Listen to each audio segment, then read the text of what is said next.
Saudações, crente docente. Está no ar o podcast da sua lição. Hoje nós vamos estudar uma lição muito importante dentro da temática que nós estamos desenvolvendo nesta revista. Eu sou o professor Jean Douglas, sou pastor. Vou abordar a lição de número 7, que tem como tema Miqueias, o defensor dos pobres. Essa lição faz parte da revista Lições da Palavra de Deus, número 39, da editora Central Gospel, cujo título é Mensageiros de Deus em Tempos de Crise e de Restauração, Profetas Menores. O comentarista é o pastor Walter Brunelli. Iniciando a nossa lição de hoje, falar sobre o profeta Miqueias. O próprio livro do profeta Miqueias, no capítulo 1, versículo 1, vai situar o profeta, vai dizer em que tempo ele profetizou, vai registrar a respeito dos reis que reinavam neste tempo. Ele diz que a palavra do Senhor veio a Miqueias, morastita, nos dias de Jotão, Acais e Ezequias, reis de Judá, a qual ele viu sobre Samaria e Jerusalém. O profeta Miqueias, cujo nome significa quem é como Jeová, vai aparecer lá no capítulo 7 do próprio livro do profeta Miqueias, no versículo 18, a tradução, o significado do seu nome. O texto que nós lemos diz que ele era morastita, ele era da cidade de Moresete-Gate, ou seja, ele era do interior. Miqueias era um homem do interior, era um interiorano. Miqueias teve como contemporâneo os profetas Amós, Oséias e Isaías, quando consideramos o período em que ele profetizou, que está aqui no capítulo 1, versículo 1. Ele teve esses profetas como contemporâneos, e é um pouco semelhante a sua mensagem à do profeta Isaías. O profeta Isaías, o livro do profeta Isaías se divide em duas partes. Poderíamos dizer que Miqueias poderia se dividir em duas partes também. Meyer Pilman diz que poderíamos dividir em denúncia, capítulos 1 ao capítulo 3, e consolação, capítulos 4 até o capítulo 7. Ainda que, vale destacar, ressaltar, que todo o livro do profeta Miqueias, todos os capítulos praticamente, ele faz denúncias, Como nós temos estudado sobre os profetas menores, e não só os menores, mas também os maiores, nós sabemos disso, o profeta sempre é levantado para denunciar, para apontar onde está o erro, onde está o pecado. E o Miqueias ele vai sintetizar, dizem alguns entendedores, ele vai sintetizar a mensagem de Amós, a mensagem de Oséias e a mensagem de Isaías. Miqueias 6,8 ele diz, ele te declarou, homem, o que é que o Senhor pede de ti, senão que pratiques a justiça. Amós clamou, profetizou acerca da justiça, ele profetizou contra a injustiça, falou acerca da justiça divina contra a injustiça humana. E aí Miqueias disse, senão que pratiques a justiça, que ames a misericórdia. Oséias abordou a questão da misericórdia e andes humildemente diante do teu Deus. Isaías abordou essa questão do relacionamento com Deus. Essa questão do relacionamento com Deus. Você vai pegar lá Amós 5,24, Oséias capítulo 6, versículo 6, Isaías capítulo 2, especificamente os primeiros versículos do 1 ao 4, do 1 ao 5. Então o Miqueias ele resume a mensagem desses três profetas, ele sintetiza essa mensagem. E também semelhante à mensagem do profeta Amós. Uma vez que Miqueias ele é defensor dos pobres, ele vai profetizar e vai denunciar muito a questão dos pecados sociais, a injustiça social. A gente vai falar um pouco disso mais à frente. A grande diferença, na minha concepção, do profeta Miqueias para o profeta Isaías, por exemplo, é que Isaías era um profeta da corte. Isaías tinha uma visão mais internacional dos fatos. Você tem aquele episódio lá que ele entra, ele entra no palácio do rei Ezequias e profetiza acerca da morte de Ezequias. Quando ele está se retirando, Deus manda ele voltar, porque Ezequias se vira para o canto e ora. Então Deus manda Isaías voltar e dizer que Deus iria lhe acrescentar 15 anos de vida. Vou lhe acrescentar mais 15 anos, Deus fala para ele. Então você percebe que Isaías era um profeta da corte, frequentava o palácio. Miqueias não, como nós falamos aqui, era um interiorano. Era um homem do campo, ele tinha uma visão mais interna da coisa. Miqueias, ele assim como Amós, ele sentia na pele a profecia, a mensagem que ele tinha da parte de Deus para entregar, tanto para a nação do norte, o reino do norte, Israel, capital e Samaria, quanto o reino do sul, Judá com capital em Jerusalém. Tá? Falando isso aqui só para enfatizar. E uma característica de Miqueias é a convicção de sua mensagem. Capítulo 3, do versículo 8, Miqueias está registrado: mas quanto a mim, eu estou cheio de poder, do Espírito do Senhor, cheio de justiça e de força para anunciar a Jacó a sua transgressão e a Israel o seu pecado. Então Miqueias tinha relacionamento com Deus, profundo relacionamento com Deus, tinha convicção da sua mensagem. Isso é muito importante, porque nos dias de hoje, a convicção, né, acerca do que você crê, a convicção do chamado tem faltado em muitos, né? Em muitos. Miqueias ele tinha essa convicção. Hoje nós temos pessoas que possuem muito conhecimento, né, isso e pouca convicção. Miqueias não. Miqueias, além dele você perceber que ele conhece a lei do Senhor, ele conhece a lei de Deus, Miqueias ele tem convicção do seu chamado. Ele de fato crê naquilo que ele está profetizando, naquilo que ele está pregando. O livro do profeta Miqueias, né, para fortalecer, né, essa questão dos registros que está no livro do profeta Miqueias, o livro do profeta Miqueias foi citado por anciãos, né, em Jeremias 26, do 16 ao 19, até para defender Jeremias acerca de sua profecia. Jeremias capítulo 26, do 16 ao 19. Ele foi citado pelo Sinédrio ao rei Herodes o Grande, né, lá em Mateus 2, versículos 5 e 6. E ele foi citado por Cristo também em Mateus 10, versículos de número 35 e 36. Quando nós entramos aqui na mensagem de Miqueias, que está no tópico 1, era uma mensagem de protesto. A mensagem de Miqueias era uma mensagem de protesto. Né? O autor aqui ele diz que repetidas vezes ele utilizou a ideia de remanescente para fazer referência àquela pequena parte da nação que Deus preserva para si. Ou seja, a mensagem é de protesto, né? A mensagem a gente sabe que é de denúncia, porém, como em todos os outros livros proféticos, né, existe o remanescente, existe aquele que permanece fiel a Deus. Então, o livro do profeta Miqueias ele fala de denúncia, mas ele também fala de promessa, ele fala de esperança, ele fala de consolação, né? Mas basicamente é uma mensagem de protesto. A divisão do livro de Miqueias, como eu disse aqui, o Meyer Pilmer ele divide em duas partes, né, denúncia e consolação. Aqui a gente vai usar uma outra divisão, tá? Só para a gente poder, de maneira mais objetiva, mas também minuciosa. Em primeiro lugar, a primeira parte vai ser um julgamento de Judá, né, de Samaria e de Judá. No capítulo 1, do 6 ao 9, ele vai profetizar contra Samaria. Do 10 ao 16 ele profetiza contra Judá. A gente sabe que contra Samaria o principal pecado era a questão da idolatria. Né? Deus iria julgar Samaria por causa da sua idolatria, que era algo incurável. Nós estudamos sobre essa temática, né, da história de Samaria, do Reino do Norte, lá na lição que fala sobre Amós e também outras lições. E Judá ela foi afetada também por essa questão da idolatria, da iniquidade, também atingiu o Reino do Sul, Judá. Tá? E a segunda parte do livro, ele vai citar, ele vai denunciar pecados específicos, né? No capítulo 2, do 1 ao 11, no capítulo 3, do 1 ao 12, vou citando também no capítulo 5, né? Vai citar também alguns pecados específicos. Né? Na terceira parte, vai ser uma parte onde Miqueias vai falar acerca do Messias. Miqueias capítulo 5, ele profetiza acerca do lugar do nascimento do Messias. Ele fala do reino que seria estabelecido, né? O reino que seria estabelecido pelo Messias. A gente vai entrar na divisão número 4, que seria a promessa de restauração e a exortação à confiança, que seria o final do livro do profeta Miqueias.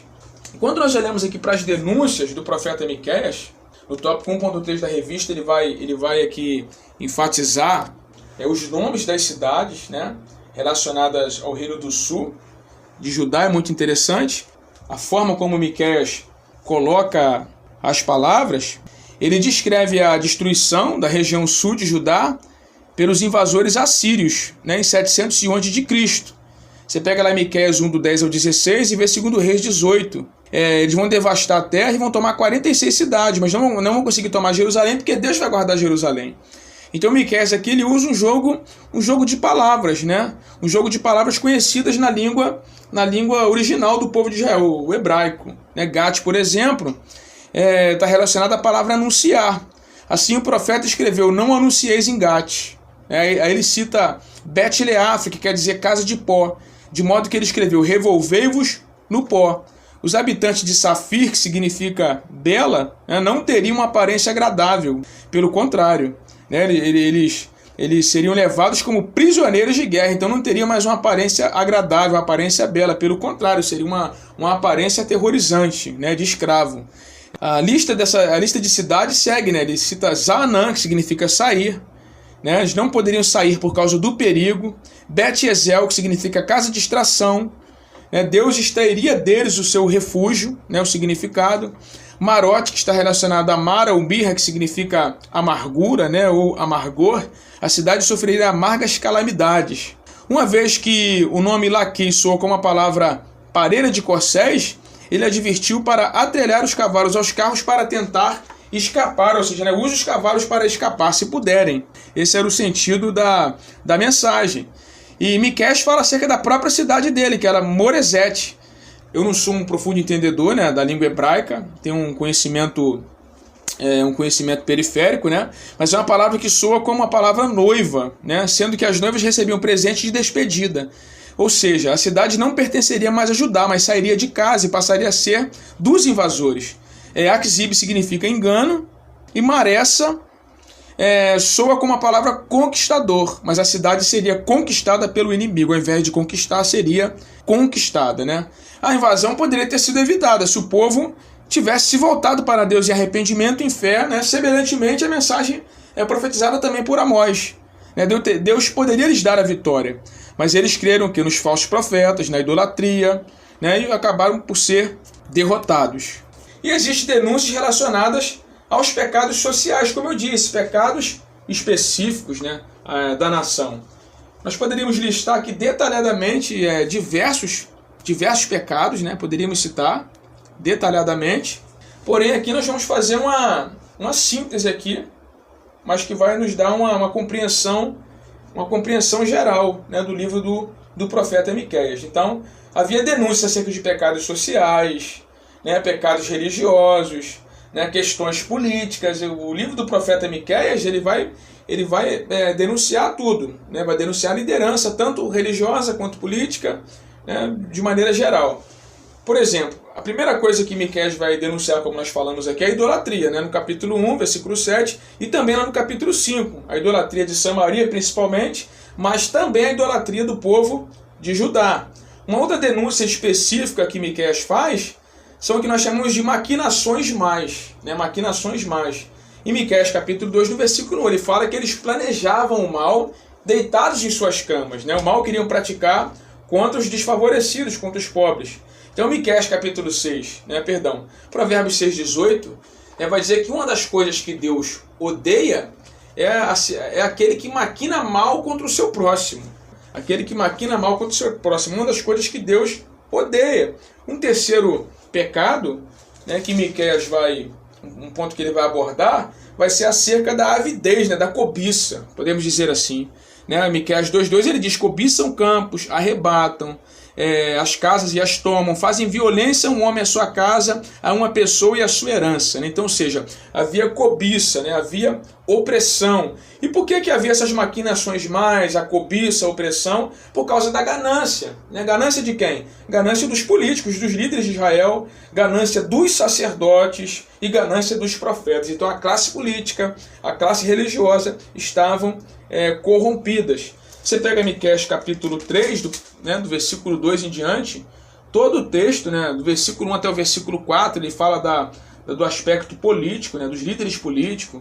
Depois, a partir do versículo 9, ele fala dos líderes religiosos. E lá no versículo 11 ele diz, os seus líderes dão as sentenças por suborno, vendem a sentença, julgam por dinheiro. Os juízes vão julgar de acordo com quem pagar mais. Então os seus sacerdotes ensinam por interesse, ensinam por dinheiro. E os seus profetas também adivinham por dinheiro. Assim se encostam ao Senhor, Se encostam ao Senhor dizendo, não está o Senhor no meio de nós, nenhum mal nos sobrevirá. Então, além de cometer esse tipo de atrocidades e de pecados, Eles faziam isso como se Deus não pudesse vê-los, como se eles pudessem de fato se esconder de Deus, Deus não pudesse vê-los, Deus não pudesse ver aquilo que eles estavam praticando. Um outro ponto que Miqueias vai abordar é a feitiçaria. Feitiçaria. Miqueias capítulo 5, versículo 12. Ele vai falar também acerca da desonestidade, a balança enganosa. Miqueias capítulo 6, do versículo 10 até o versículo 12. Ainda na casa do ímpio tesouros de impiedade, efa pequeno, que é detestável? Poderei eu inocentar balanças falsas com um saco de pesos enganosos? Os seus ricos estão cheios de violência, os seus habitantes falam mentiras, e a sua língua é enganosa na sua boca. Balança enganosa, desonestidade. Em sétimo lugar, Miqueias ele vai abordar, ele vai apontar uma corrupção geral, não só uma corrupção no reino do norte, Samaria, Judá, reino do sul, não, mas uma corrupção geral. Miqueias capítulo 7, do versículo 2 até o versículo 4. Diz assim: pereceu da terra o homem piedoso, e não há entre os homens um que seja reto. Todos armam ciladas para sangue, cada um caça seu irmão com a rede. As suas mãos fazem diligentemente o mal, o príncipe exige condenação, o juiz aceita suborno, e o grande fala da corrupção da sua alma, e assim todos eles são perturbadores. Todos eles são perturbadores. O melhor deles é como um espinho, o mais reto é pior do que uma sebe de espinhos. Veio o dia dos teus vigias, veio o dia da tua visitação. Agora é o tempo da sua confusão. Não criais no amigo, olha o que ele diz, nem confieis no companheiro. Daquela que repousa no teu seio, guarda as portas da tua boca. Pois o filho despreza o pai, o filho se levanta contra sua mãe, a nora contra a sogra. Os inimigos do homem são os da sua própria casa. Ou seja, há uma corrupção geral, uma corrupção geral. Em oitavo lugar, a traição até dentro da família. Os inimigos do homem serão os da sua própria casa. Então, traição até mesmo dentro da família. Então, a mensagem era de denúncia, era de juízo da parte de Deus, porque o reino do norte seria julgado quando a Síria invadisse o reino do norte, é isso? E o reino do sul receberia o seu julgamento quando a Babilônia invadisse Judá, nas incursões feitas por Nabucodonosor, que nós vamos falar em outra oportunidade, em outra lição. Estes pecados específicos eles são denunciados, e quando nós analisamos de maneira geral, analisamos esses fatos que nós temos registrados na Bíblia Sagrada acerca do contexto histórico,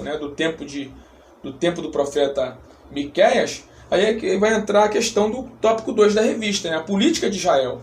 Uma das coisas que aconteceu naquele tempo foi que o rei Acais ele trocou o altar, quando ele esteve na Síria, em Damasco, com Tiglat-Pileser.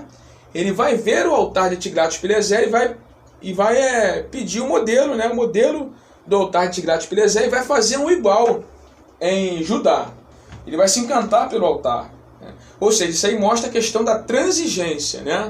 É o equivalente ao que Paulo fala em Romanos 12. Não vos conformeis com este mundo. É o que Acais vai fazer. Ele vai olhar, assim como a nação de Israel olhou para as nações vizinhas e quis ter um rei, escolheu para si um rei, como foi quando elegeram Saul. Da mesma forma, Acais ele vai olhar para o altar de Tiglat-Pileser, da Síria e Damasco, e vai querer um altar igual, vai fazer um altar do mesmo modelo, uma cópia desse altar. Isso aponta para a transigência. Como nós falamos aqui anteriormente, a questão da corrupção política, religiosa e social de maneira geral. Você vê aqui a transigência. O rei Acais, ele inclusive ele praticava a idolatria e ele sacrificou o deus Moloque. Segundo Reis capítulo 16, versículo 3, vai dizer que ele passou o seu filho, seu próprio filho pelo fogo, provavelmente sacrificando ao deus Moloque. E segundo Crônicas 28:3 vai dizer que foram filhos, que ele sacrificou mais de um. Então ele era transigente, ele era um homem transigente, ele não era um homem piedoso, diferentemente do seu pai Jotão, que foi um rei razoável, foi um rei bom, e do seu filho Ezequias, que seria um dos melhores reis da história do reino do sul e do reino de Judá, diferente do seu filho Ezequias. Acais ele não era um homem temente a Deus, não era um homem que tinha relacionamento com Deus. Então você vê a transigência dele, ele praticava a idolatria, ele sacrificou a Moloque, e ele é transigente político também, porque ele fez aliança profana, ele fez aliança com Tiglat-Pileser contra a Síria e contra o reino do norte, contra o reino de Israel. Então ele fez aliança para se proteger, né, e também para fazer aliança com a Síria, que era um reino mais poderoso.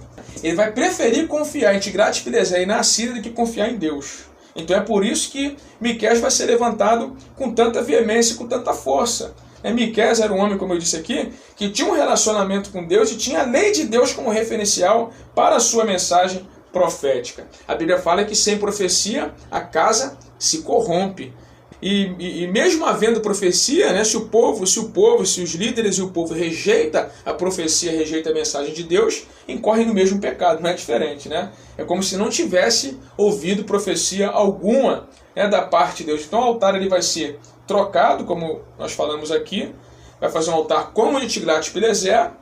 Isso me traz à memória, eu anotei aqui uma frase de Tozer, porque ele compara essa troca de altar que o rei Acais ele faz, ele tira o altar de Deus e deixa de lado e coloca um altar aos deuses pagãos, aos deuses da Síria. Ele faz isso.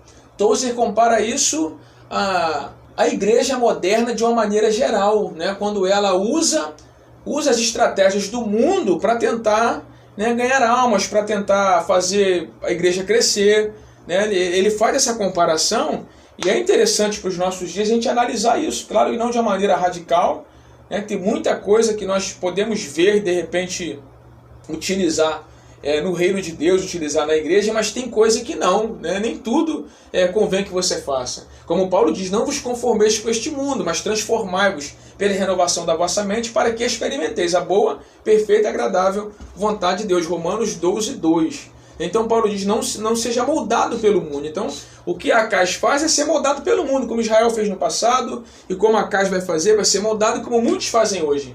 Acabam trocando o modelo que Deus deu, né, que Deus falou para Moisés. Moisés, o tabernáculo tem que ser do jeito que eu estou dizendo para você. Você tem que seguir todas as instruções, orientações, tem que ser como eu estou dizendo para você, Moisés. Tem que ser do mesmo jeito. Então tem gente que não quer fazer do jeito de Deus, ele quer fazer do próprio jeito. Ele quer usar outras estratégias. Né? Você vê gente querendo usar estratégias humanas, quando nós temos estratégias divinas, né, na palavra de Deus. Nós temos estratégias de administração, estratégias para você evangelizar, para você pregar, para você ampliar, para você atrair pessoas. Muitas estratégias, todas as estratégias que nós precisamos, elas estão na Bíblia, né, através da ação do Espírito Santo pela palavra de Deus. Mas Acais ele vai confiar no rei da Síria. Ele vai ser moldado pelo mundo e vai fazer um altar em Judá, uma cópia do altar de Tiglat-Pileser. E aqui eu vou citar aqui um pequeno texto, um microtexto do Tozer, né? Exceto por alguns pecados mais graves, os pecados do mundo não regenerado recebem a aprovação de um número assustador de pessoas que se dizem cristãs e que copiam essas transgressões com grande avidez. Os jovens cristãos seguem o exemplo da gente mais sórdida do mundo e tentam imitá-las ao máximo. Os líderes religiosos adotaram as mesmas técnicas da publicidade. A ostentação, a sedução e o exagero desavergonhado são um procedimento normal no trabalho da igreja. O ambiente moral não é semelhante àquele do Novo Testamento, mas sim ao de Hollywood ou da Broadway, né? Claro que é um texto de Tozer, né? Tem um contexto da sua época também, a forma como ele fala, a linguagem. Nós não estamos falando de uma igreja específica, mas de maneira geral. Hoje nós vemos isso, né, na igreja do mundo todo. E nós temos procurado ser uma voz, né, que se opõe a isso, né, uma voz de oposição a isso.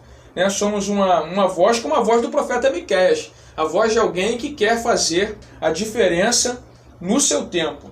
Então, aqui nós falamos sobre a questão do altar trocado, a questão de ser conformado ao mundo, né, ou ser moldado pelo mundo.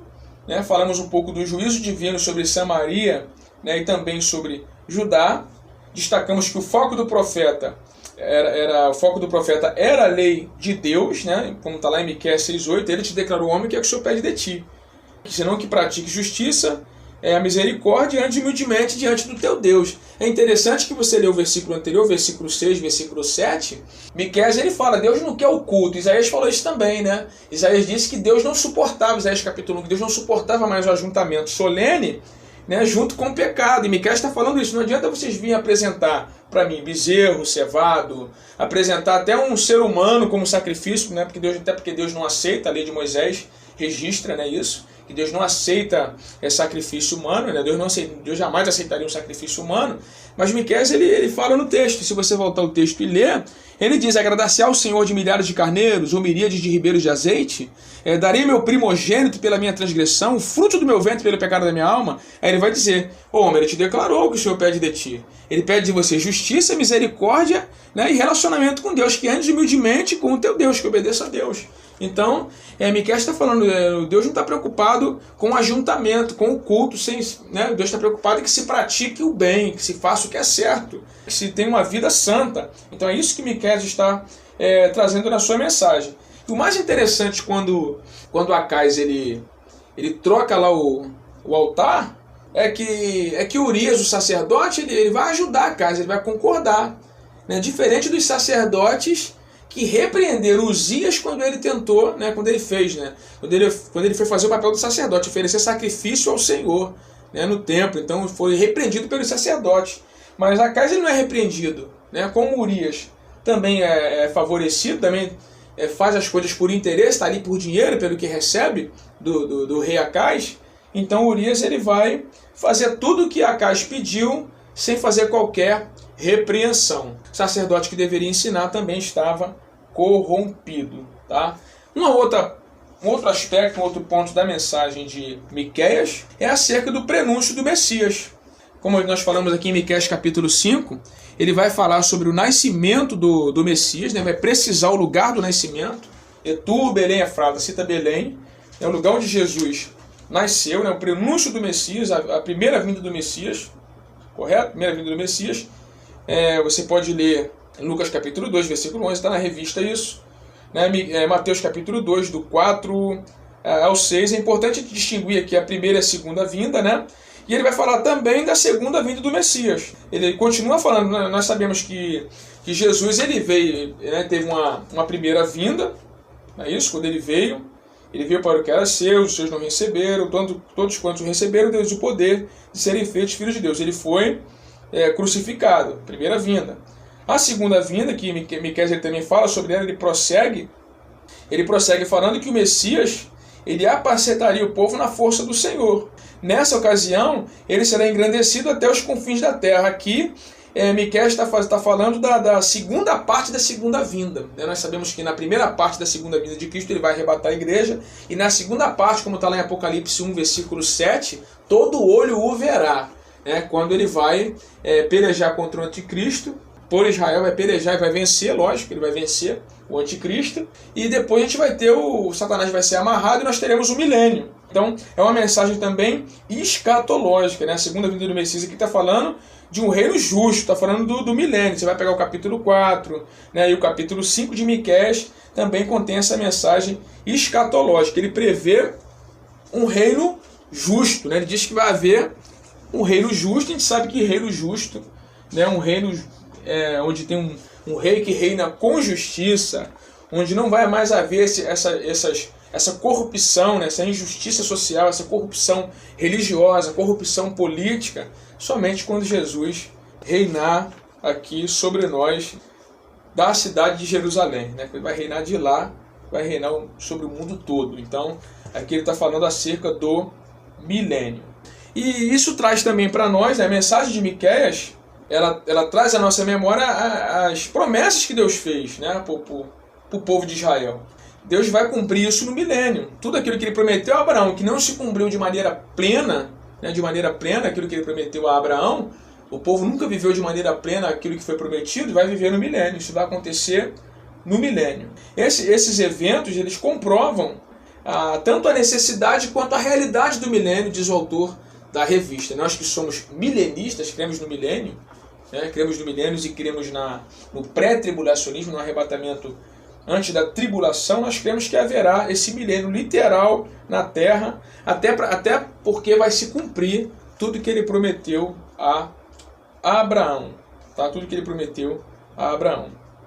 Nós podemos tomar as palavras do profeta Miqueias, que está no capítulo 6, versículo 8, que eu citei duas vezes aqui, vou citar de novo, né? O que é que o Senhor pede de nós? Né? Ele diz no final da revista, na conclusão. Senão que pratiquemos a justiça, amemos a misericórdia, né? A beneficência, e andemos humildemente com o nosso Deus. Miqueias 6,8, nós podemos encontrar o seu equivalente no Novo Testamento. Né? Qual seria o equivalente de Miqueias capítulo 6, versículo 8 no Novo Testamento? Mateus 6,33. Né? Buscai primeiro o reino de Deus e a sua justiça, e todas essas coisas vos serão acrescentadas. Se você busca o reino de Deus em primeiro lugar, prioriza o reino de Deus. Se você busca a justiça aqui não é a justiça forense, não é a de ser justificado, é a justiça prática, né? Buscar o reino de Deus e a sua justiça, a justiça prática, e todas essas coisas vos serão acrescentadas. Se você faz isso, você vai estar aguardando a vinda de Jesus da maneira correta. Né? Então nós podemos tomar as palavras do profeta Miqueias e aplicar para a nossa vida, entendendo que o equivalente no Novo Testamento é o Mateus 6,33. Que Deus abençoe você por essa lição. Espero que você tenha aqui aproveitado, né? É apenas um resumo, uma síntese que vai aí te orientar, né? Vai te dar alguns pontos que você pode pesquisar, que você pode aprofundar, né? Na temática da lição. Com certeza você vai ter uma lição abençoada, vai aplicar uma lição muito abençoada para os seus alunos, né? Você que é professor. Eu quero agradecer o convite, né, do pessoal do Crente Docente, meu amigo Edvanei Fernandes, que Deus abençoe. E eu quero aproveitar e convidar você para você curtir lá, né, @Crente Docente no Instagram e no Facebook. Curte lá a gente lá. Curte o canal do Crente Docente, ativa as notificações para você receber sempre notificação dos novos vídeos, né? O canal Crente Docente no YouTube. Até a próxima. Que Deus abençoe você, em nome do Senhor Jesus.